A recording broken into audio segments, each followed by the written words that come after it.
સુરત શહેરના central zone વિસ્તારમાં આવેલ હોળી બંગલા પાછળ સૈયદપુરા વિસ્તારમાં એક ઘટના બની છે, જેનાથી સમગ્ર શહેર સ્તબ્ધ અને શોકાતુર બન્યું છે। એક યુવક વહેલી સવારે નીકળ્યો હતો ત્યારે તેની પર એક કૂતરાઓના હિંસક ટોળાએ હુમલો કર્યો હતો, જેના કારણે ટૂંકી સારવાર દરમિયાન આ યુવકનું મોત નીપજ્યું છે। સુરત મનપા તંત્રના અણધણ વહીવટના કારણે ગરીબ પરિવારનો દીપ બુઝાયો। આ ઘટના થોડા દિવસ પહેલા જ બની હતી, જ્યારે યુવક સવારે સૈયદપુરા વિસ્તારમાંથી પસાર થઈ રહ્યો હતો ત્યારે અચાનક તેના પર આદમખોર કૂતરાઓના ઝુંડે હુમલો કર્યો હતો। પોતાનો જીવ બચાવવા દોડી છૂટવા પ્રયત્ન કરતા યુવક ગંભીર રીતે પડી ગયો અને તેને ગંભીર ઈજા થઈ અને બ્રેઇન હેમરેજ થયું હતું। જીવન મૃત્યુ સાથેની લડાઈ લડતા યુવક આજે હૃદય બંધ પડી ગયું હતું। ટૂંકી સારવાર બાદ હોસ્પિટલમાં જ તેનું મૃત્યુ થયું। આ ઘટનાએ તેના પરિવારને તો ભાંગી નાખ્યો, પણ સમગ્ર વિસ્તારમાં રોષ અને શોકનું વાતાવરણ ફેલાઈ ગયું છે।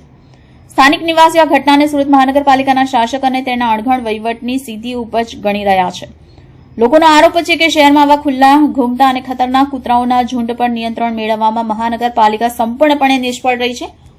પાલિકા તરફથી સ્ટ્રે ડોગ કંટ્રોલ અને જનસુરક્ષા માટેની યોજનાઓનો અમલ કરવામાં ગંભીર ખામી રહી છે, જેના ઘાતક પરિણામ આવી રહ્યા છે। આ ઘટનાએ શહેરની સુરક્ષા અને સફાઈ વ્યવસ્થા પર એક મોટો પ્રશ્નાર્થ ઉભો કર્યો છે। સ્થાનિકો સુરત મહાનગરપાલિકાના શાસકો પર ફિટકાર વરસાવી રહ્યા છે અને તાત્કાલિક અને પ્રભાવી કાર્યવાહીની માંગ કરી રહ્યા છે। લોકો ચેતવણી આપે છે કે જો તુરંત જ આ બાબતે ગંભીરતાપૂર્વક પગલાં ન ભરાયા તો આવી દુર્ઘટનાઓનો સैलाब આવવાનું बाकी રહેશે। ये सुबह में नमाज पढ़ के कब्रिस्तान से मेरे अब्बा का फातिहा पढ़ के आया था। वो घर के पास आया तो उसी वक्त उसको कुत्ते 4-5 कुत्ते ने एक साथ में दौड़ाया काटने। वो अपना जीव बचाने के वास्ते पास दौड़ा और दौड़ते दौड़ते वो गिर गया।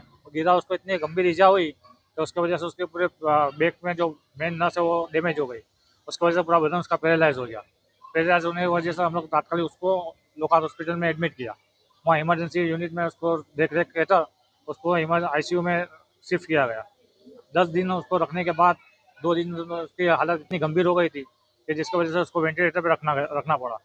कल रात को मोड़ी रात को 12:30 के लगभग करीब इतनी उसकी तबीयत बिगड़ी और वो उसका वहीं डेथ हो गई। कितने कुत्ते थे इनके पीछे लगे? इनके पीछे एक साथ में 5 कुत्ते दौड़े थे। सीसीटीवी में क्या दिखता है? सीसीटीवी में दिख रहा है कि वो कुत्ते उसके पीछे भुक के दौड़े काटने के लिए, तो घबरा के एकदम तेज दौड़ा और दौड़ते दौड़ते उसके पैर लड़खड़ा और गिरा। और वो कुत्ते जब वो गिर गया तो कुत्ते भाग गए दोबारा। फिर दोबारा थोड़ी देर बाद फिर दोबारा लौट के वापस आए उसको काटने के लिए, और यहाँ पे सब लोग मौजूद थे तो वो काट नहीं पाए। एसएमसी से आप क्या चाहते हैं? मैं चाहता हूँ कि एसएमसी इसके ऊपर सख्त कार्यवाही करे, ताकि ये जो कुत्ते अभी मेरे भाई का जिस तरह हुआ इसी तरह दूसरी किसी और का ना हो।